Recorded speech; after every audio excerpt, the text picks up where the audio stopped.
are the hardliners winning the day?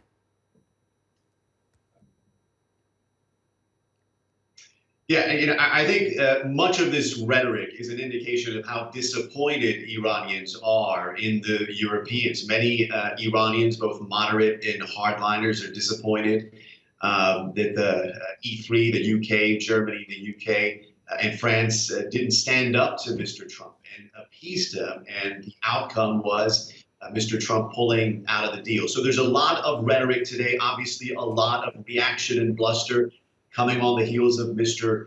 Trump's decision. But it's important to make clear what Iran's decision is in the short run. And I think all parties, whether hardliners or moderates, are in agreement with that. And their decision is to continue to push the Europeans to salvage what's left of this deal. And they say they're going to negotiate with the Europeans to make sure that they can get some sort of benefits out of this deal. But last night and even today, Iranian leaders, including the president, have made it clear that if these talks do not work in the coming weeks, in the coming months, they reserve the right to take other measures, including enriching uranium, including resuming full throttle their nuclear program.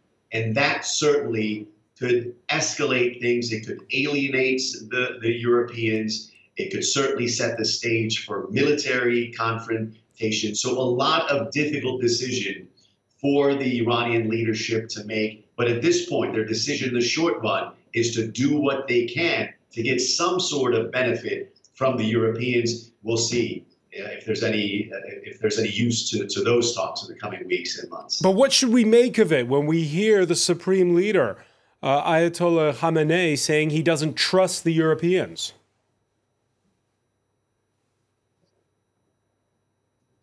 It's his reaction to the European role. It's his reaction to the European role and in Mr. Khamenei's eyes, their failure to stand up to the U.S. Iranians believe that the Europeans could have done more to stand up to Mr. Trump and his administration. They believe they appeased them. And the comments today are a reaction to that disappointment. However, the leadership, the government has made it clear that they're not giving up on this deal, even though it's far from the form that was signed in 2015.